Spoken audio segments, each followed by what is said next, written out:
എന്താടാ? അല്ല, ഞാൻ ആലോചിക്കുകയായിരുന്നു ട്രിവാൻഡ്രം വരെ വരണമെന്നോ. അതെന്താടാ? നൈറ്റല്ലേ, വഴിയിൽ പോലീസും ചെക്കിംഗ് ഒക്കെ കാണും. ഇത്രയും ദൂരം സേഫായി ഇതുങ്ങളെ എത്തിക്കുന്നത് റിസ്കാ. ഇവിടെ ഒരു പാലമുണ്ട്, മൂന്നിനെയും വണ്ടിയോടെ ഈ കായലിലേക്ക് കൊട്ടിയേക്കട്ടെ. വിവരം കേട്ടവനെ, ഒരു ആക്സിഡന്റിൽ കഥ തീർക്കാനായിരുന്നെങ്കിൽ എനിക്ക് നിന്റെ ആവശ്യം ഉണ്ടായിരുന്നോ? സംഗതി സൂയിസൈഡ് ആയിട്ട് തോന്നാവൂ. ആത്മഹത്യയാണെങ്കിൽ അവർക്ക് 1000 കാരണങ്ങളുണ്ട്. നാളെ നമ്മുടെ മുൻപിൽ ആരും വിരൽ ചൂണ്ടത്തില്ല. അങ്ങനെയാണേലും അത് തിരുവനന്തപുരത്തിന് വേണമെന്നില്ലല്ലോ. നിന്റെയൊക്കെ തലയിൽ മസിലല്ലാതെ ആൾതാമസം ഇല്ലെന്ന് പറയുന്നതിന്റെ കാരണം ഇതൊക്കെ തന്നെയാ. ജീവിതം അവസാനിപ്പിക്കാൻ പോകുന്നവരെ ബോൾ കേട്ട് കാണാൻ ടൂർ പോകുമ്പോടാ വീരം കിട്ടവനെ. പിന്നെ റിസ്കിന്റെ കാര്യം അതുകൊണ്ടുകൂടാ നിനക്കൊക്കെ അങ്ങോട്ട് എണ്ണിത്തരുന്ന നോട്ടിന്റെ കട്ടി കൂടിയിരിക്കുന്നത്. ഞാൻ പറയുന്ന പോലെ അങ്ങ് ചെയ്താൽ മതി. ഇനി ചോദ്യവും പറച്ചിലും ഒന്നും വേണ്ട.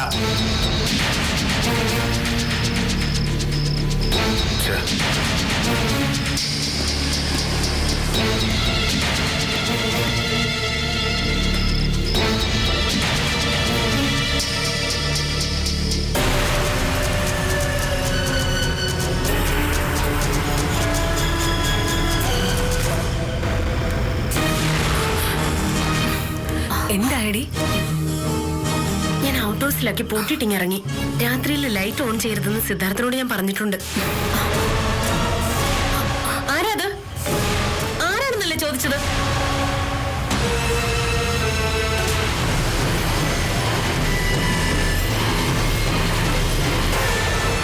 ഞാൻ രാമൻ, രഘുരാമൻ. രഘുരാമനോ?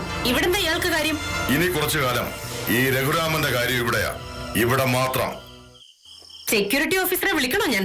ആ ഓഫീസർ എന്ന് വെച്ചാൽ ഈ ഓഫീസർ.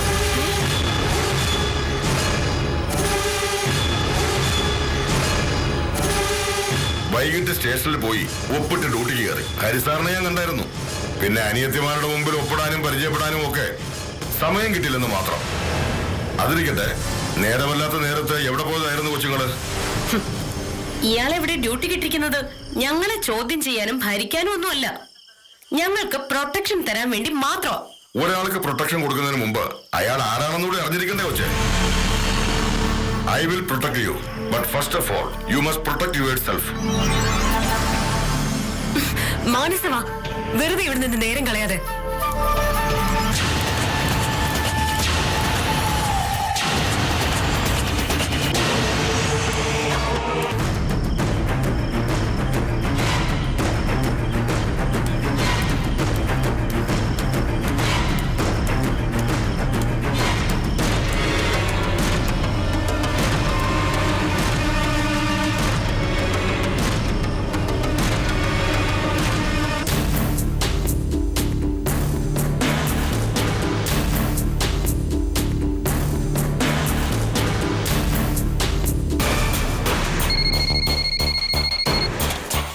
Police control room.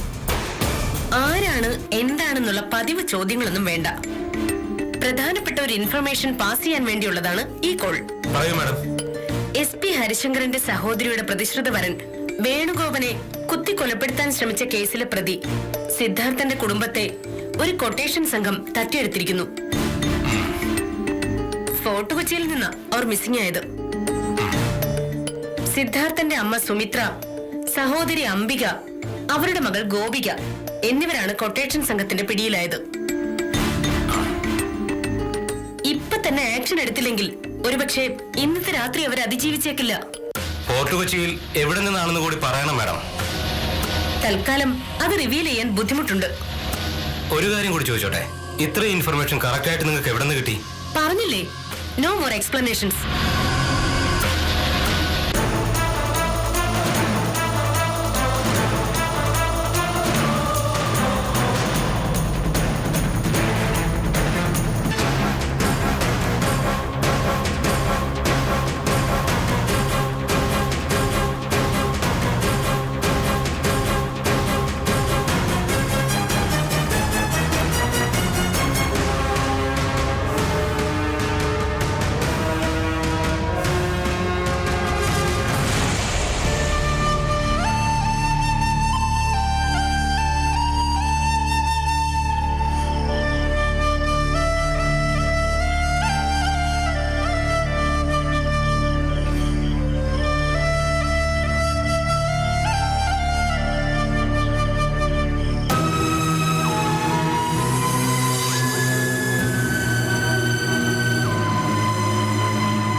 വിചാരിച്ചു നിങ്ങളൊക്കെ എന്നെ മറന്നു കാണുമെന്ന്. എല്ലാവരെയും കണ്ണു വെട്ടിച്ചൊന്ന് മുങ്ങാൻ പറ്റണ്ടേ? വീട്ടിലുള്ളവരുടെ കാര്യം പിന്നെയും പ്രശ്നമില്ല. സെക്യൂരിറ്റി ഓഫീസറായി പുതിയൊരു പോലീസുകാരൻ വന്നിട്ടുണ്ട്. പുറത്തുള്ളതിനേക്കാൾ അയാൾക്ക് അകത്തേക്കാ കണ്ണ്. ആ, കുറച്ചു മുമ്പേ ഇവിടെ നിന്ന് ജനലിലൂടെ അകത്തേക്കൊക്കെ നോക്കിപ്പോയി. എന്തിന്? അതെനിക്കറിയില്ല. അല്ല, അയാൾക്ക് നീ സംശയം ഉണ്ടാവോ? ഇത്ര ദിവസമായിട്ടും ഈ വീട്ടിലൊരു കുഞ്ഞു പോലും അറിഞ്ഞിട്ടില്ല. പിന്നെ ഇന്നലെ വന്ന അയാൾക്ക് എന്ത് സംശയം ഉണ്ടാവാനാ? ഇത്ര ദിവസത്തെ പോലെ അല്ല ഇപ്പോഴത്തെ അവസ്ഥ. അവിടെ നിന്റെയോ മാനസയുടെ മുറിയുടെ കുറ്റിയിട്ട സ്വതന്ത്രമായി പേടിക്കാതെ നടക്കാൻ എനിക്ക് കുറച്ച് സ്ഥലമെങ്കിലും കിട്ടുമായിരുന്നു. ഇവിടെ ഇപ്പോ ആ പഴയ സ്റ്റോർ റൂമിനുള്ളിൽ പകൽ മുഴുവൻ കുത്തിയിരിക്കാനേ പറ്റൂ. പുറത്തേക്ക് ഇറങ്ങിയ ചുറ്റും ജാലകങ്ങളാ. രാത്രിയിൽ ഒരു ലൈറ്റ് ഇടാൻ പറ്റുമോ? ഞാനിപ്പോ ആ ഇരുട്ടില്ല മൈനെ. വിശപ്പൊക്കെ സാരമില്ലാന്ന് വെക്കാം. പറഞ്ഞില്ലേ, ഞാനത് നന്നായിട്ട് അനുഭവിച്ചിട്ടുണ്ട്. പക്ഷെ ദാഹിച്ചിട്ട് തൊണ്ട വരളുമ്പോ എന്താ ചെയ്യാ? അതാ ഞാനിവിടെ ഈ ലോകത്തുള്ള സകലമാന ജന്തുക്കളും ഇതിന്റെ മച്ചിലും സ്റ്റോർ റൂമിലും ആയിട്ടുണ്ട്. രാത്രിയായി തുടങ്ങും അവരുടെ സംഘം തിരിഞ്ഞുള്ള എക്സിക്യൂട്ടീവ് മീറ്റിംഗ്. ഇതിനെല്ലാം ഇടയിൽ ഒരു ഒറ്റക്കണ്ണം പൂച്ചി. അവന്റെ ടോം ആൻഡ് ജെറി ഷോ മുഴുവൻ ദാ ഇവിടെയാ. ചിലപ്പോ തോന്നും ജയിലിനുള്ളിൽ പോലും സമാധാനമായിട്ടൊന്ന് ഉറങ്ങാനെങ്കിലും പറ്റുമല്ലോ എന്ന്.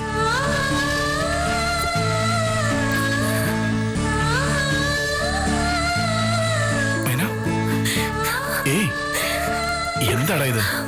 ഒരു വിഷമം ഉണ്ടായ ഞാൻ നിന്നോടല്ലാതെ പിന്നെ ആരോടാ പറയാ? എനിക്കറിയാം സിദ്ധാർത്ഥ. പക്ഷെ സിദ്ധാർത്ഥിന് വേണ്ടി നെഞ്ചുപൊട്ടി പ്രാർത്ഥിക്കാനല്ലേ എനിക്ക് കഴിയൂ.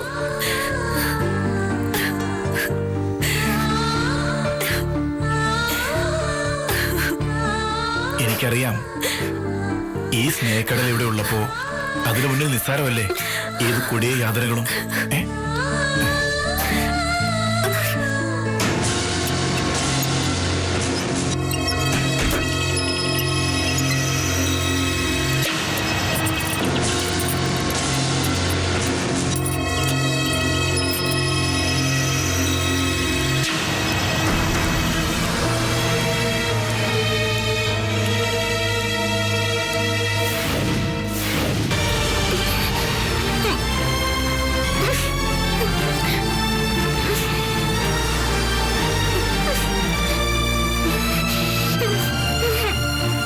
തീർക്കണ്ടേ?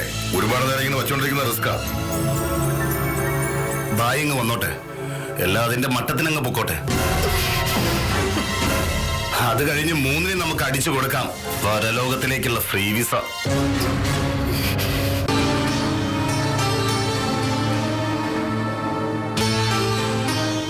നിന്റെ അമ്മ എവിടെ പോയടാ? അമ്പലത്തിലേക്കെന്നും പറഞ്ഞ് പോകുന്നുണ്ടോ? നന്നായി, കുറെ നേരത്തേക്ക് തലേക്ക് സ്വൈര്യം കിട്ടുമല്ലോ. ഒരു മംഗളകർമ്മം നടക്കാൻ പോവല്ലേ, അപ്പൊ അല്പം ഈശ്വരവിശ്വാസം ഉണ്ടായിരിക്കുന്നത് നല്ലതാ. മംഗളകർമ്മം 1 2 നമ്മുടെ സമാധാന ജീവിതത്തിന്റെ നേരെ പാഞ്ഞു വന്ന 3 ധൂമകേതുക്കളെ നീ ഇത്ര പെട്ടെന്ന് മറന്നോ? അവ എന്നേക്കുമായി മാഞ്ഞു പോവുക ഈ ലോകത്ത് നിന്ന്. അതിലും വലിയൊരു മംഗളം സംഭവിക്കാനുണ്ടോടാ? സത്യം പറഞ്ഞ ഇപ്പോഴാച്ച ഒന്ന് സമാധാനായത്. ഇത്ര പെട്ടെന്ന് അമ്പലത്തിൽ നിന്ന് എഴുന്നള്ളിയോ? വായി തുറന്നതിന് ഒരു അക്ഷരം പറയാൻ പറ്റത്തില്ല.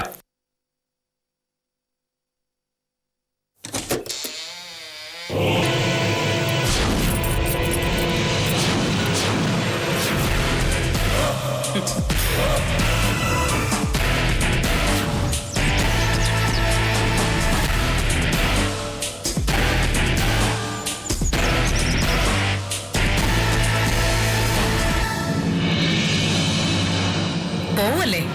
വണ്ടി റെഡി.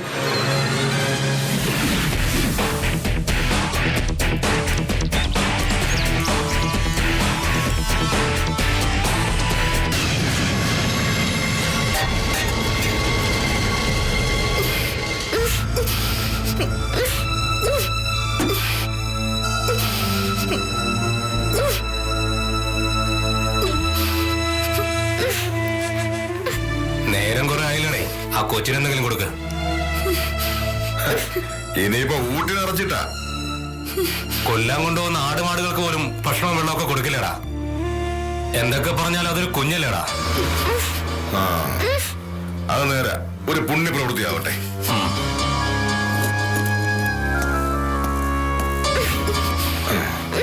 കഴിക്കാൻ. നീ എന്തൊരു കരുതിയാടാ. ആ കുഞ്ഞിന്റെ വായിൽ പ്ലാസ്റ്റർ ഒട്ടിച്ച് വെച്ചിട്ടാണോ ആഹാരം കഴിക്കാൻ കൊടുക്കുന്നേ? ഓ അത് ഞാൻ ഓർത്തില്ല.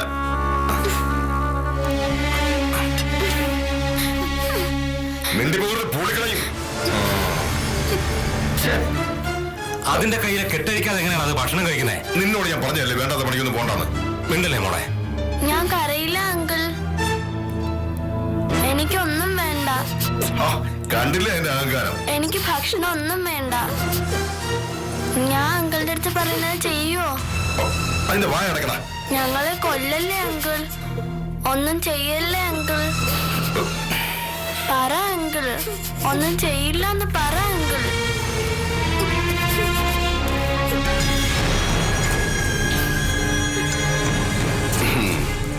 ഈ മാമനല്ല മോളെ, ഈ മാമനാ തീരുമാനിക്കുന്നത്.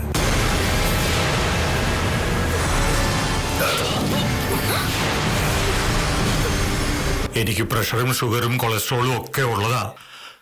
ദയവേത് എന്നെ ഒന്നും ചെയ്യരുത്. അതെനിക്ക് അറിയാലോ അരവിന്ദാക്ഷ. അത് കൂടാതെ ഇയാൾക്ക് ഹാർട്ട് പ്രോബ്ലം കൂടി ഉണ്ടല്ലേ? അതെ ഉള്ളതാ. ഇയാളുടെ രോഗവിവര പട്ടിക ബൈഹാർട്ട് ആക്കിയിട്ടൊന്നുമല്ല ഞാൻ ഈ ഗസിംഗ് നടത്തിയത്. ഇയാളെ പോലെ ഉള്ളവർക്കൊക്കെ ഹാർട്ടും ലിവറും ഷുഗറും ഒക്കെ പെട്ടെന്ന് പുറത്തു ചാടുന്നത് പോലീസ് കൈവയ്ക്കുന്നതിന് തൊട്ടു മുൻപുള്ള നിമിഷം. ഞാൻ പറഞ്ഞതൊക്കെ സത്യമാ. അരവിന്ദാക്ഷൻ പറഞ്ഞതൊക്കെ സത്യമാ. പക്ഷെ അതുപോലെ തന്നെ ഇനി പറയാൻ പോകുന്നതും സത്യമായിരിക്കണം. അല്ലെങ്കിൽ ദേ ഈ നിൽക്കുന്ന സാധനത്തിനെ കണ്ടോ? ഇടിക്കാൻ ഒരാളെ കയ്യിൽ കിട്ടിയാൽ തൊടലഴിച്ചു വിട്ട വേട്ടപ്പട്ടിയേക്കാൾ കഷ്ടമാ. അങ്ങ് പാഞ്ഞു കേറും. പിന്നെ അരവിന്ദാക്ഷൻ ഇപ്പൊ പറഞ്ഞ ഹാർട്ടും ലിവറും ഒക്കെ ചിലപ്പം വലിച്ചു പുറത്തിട്ടെന്നിരിക്കും.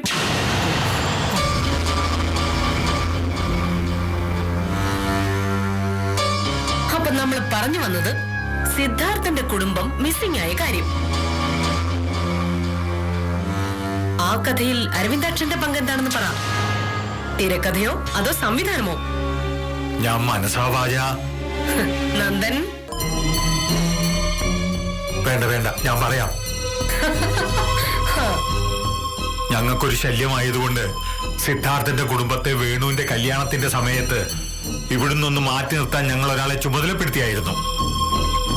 ഇവിടുന്ന് മാറ്റി നിർത്തുക എന്ന് പറഞ്ഞാൽ ഈ നാട്ടിന്നോ അതോ ഈ ലോകത്തുനിന്നോ? പറ അരവിന്ദാക്ഷ. അങ്ങനെ ഒരാളെ ചുമതലപ്പെടുത്തി എന്നല്ലാതെ അയാൾ ആ പണി ചെയ്തൊന്നൊന്നും എനിക്കറിയത്തില്ല. പിന്നെ ഞങ്ങൾ തമ്മിൽ സംസാരിച്ചിട്ടുമില്ല. ആരെയാ അരവിന്ദാക്ഷൻ ആ പണി ഏൽപ്പിച്ചത്? സ്റ്റീഫനെ. വടിവാൾ സ്റ്റീഫൻ സാർ. പിന്നെ ഇത്രേ ഉണ്ടായിട്ടുള്ളൂ. വേറെ എന്തെങ്കിലും അരവിന്ദാക്ഷന് പറയാനുണ്ടോ? ഇല്ല. ഓർമ്മയിൽ നന്നായിന്ന് ചികഞ്ഞു നോക്കിക്കേ. ഇപ്പോഴത്തെ ഈ മറവി ഭാവിയിൽ വല്ലാതെ ദോഷം ചെയ്തെന്നിരിക്കും. സത്യമായിട്ടും വേറൊന്നുമില്ല. എന്ന് അരവിന്ദാക്ഷൻ പൊയ്ക്കോ. ഓ ദൈവമേ. സാർ അത് ബുദ്ധിമോശമായി പോയി. എന്ത്? ഇപ്പോഴയാളെ വിട്ടത്.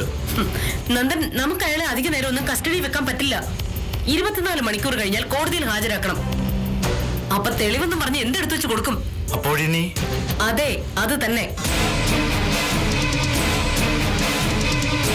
Stephen, വടിവാൾ Stephen. പോലീസായാലും പട്ടാളമായാലും ചാല മാർക്കറ്റിൽ കളി വേണ്ട. നീ പൂളിക്കോടാ. ബാക്കി സ്റ്റീഫൻ ഏറ്റു.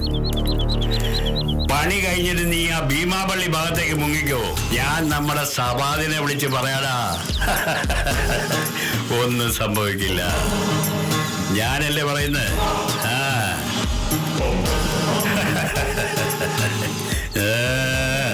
ഒന്നുമില്ലടാ. ധൈര്യമായിട്ട് നീ.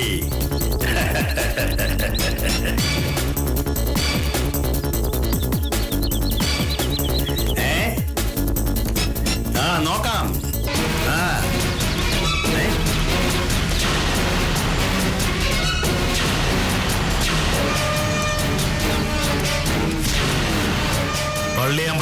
വിസ്തരിച്ച് കാണാം. ഭായ് വാ. നോക്കണ്ട ഭായ്, സീൻ പെട്ടെന്ന് ചേഞ്ച് ആയി. അടുത്ത സീനുള്ള സെറ്റ് ഇട്ട് കഴിഞ്ഞു. പെട്ടെന്ന് പോണം.